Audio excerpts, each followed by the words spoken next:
Siapa yang tidak kenal dengan sosok Prabu Siliwangi, raja legendaris dari Tatar Sunda yang dipercaya memiliki kesaktian luar biasa, mampu menjelma menjadi harimau putih dan menjadi simbol kejayaan kerajaan Pajajaran. Namun, di balik popularitasnya, sebuah pertanyaan mendasar menggelayut.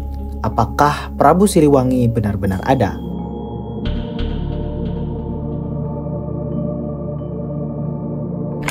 Dalam tradisi lisan masyarakat Sunda, Prabu Siliwangi bukan sekedar nama, melainkan gelar kehormatan yang diberikan kepada Raja-Raja Agung Sunda.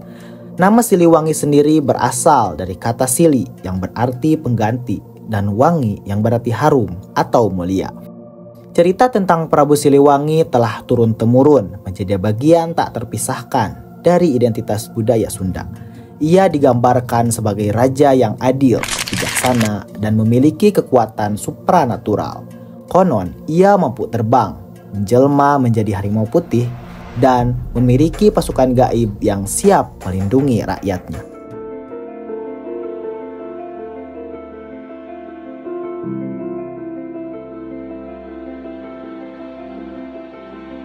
Sebagian sejarawan dan budayawan, terutama dari kalangan Sunda, meyakini bahwa Prabu Siliwangi adalah sosok historis nyata.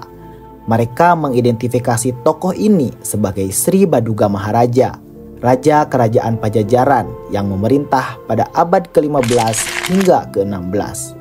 Menurut pandangan ini, Prabu Siliwangi didukung oleh sejumlah sumber tertulis maupun lisan, serta fakta sosial dan mental masyarakat Sunda. Universitas Pajajaran bahkan menyatakan bahwa Prabu Siliwangi adalah tokoh sejarah, bukan dongeng atau mitos.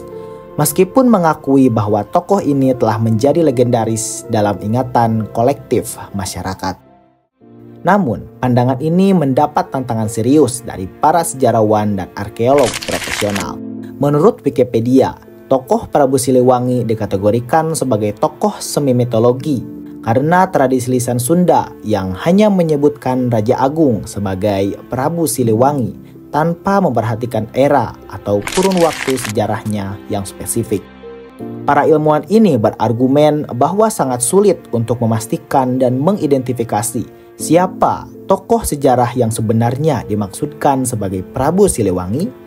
Dalam artikel Prabu Siliwangi hanya mitos bukan realitas yang diterbitkan Ide Jabar tahun 2023, disebutkan bahwa para sejarawan dan arkeolog meyakini kerajaan Pajajaran dan Prabu Siliwangi bukanlah realitas, melainkan tradisi lisan, mitos, atau legenda. Skeptisme akademis terhadap historitas Prabu Siliwangi didasarkan pada beberapa faktor krusial. Pertama, ketiadaan bukti arkeologi yang konkret. Meskipun banyak situs dikaitkan dengan Prabu Siliwangi, tidak ada artefak atau prasasti yang secara eksplisit menyebut nama atau gelar ini. Kedua, tidak ada konsistensi dalam tradisi lisan.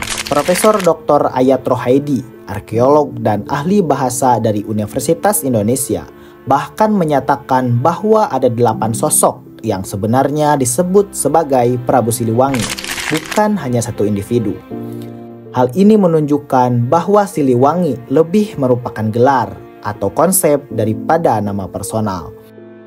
Ketiga, karakteristik supranatural yang melekat pada tokoh ini, seperti kemampuan terbang, menjelma menjadi harimau, dan memiliki pasukan gaib, lebih menunjukkan ciri-ciri mitologis daripada biografis. Perdebatan ini membawa kita pada pemahaman yang lebih dalam tentang fungsi sosial dari narasi Siliwangi. Terlepas dari historitasnya, tokoh Prabu Siliwangi telah menjadi simbol identitas dan kebanggaan masyarakat Sunda. Dalam konteks antropologi budaya, Siliwangi berfungsi sebagai invented tradition, tradisi yang diciptakan atau direka ulang untuk memperkuat identitas kolektif. Tokoh ini menjadi representasi ideal dari kepemimpinan yang adil, kearifan lokal, dan resistensi terhadap dominasi budaya luar.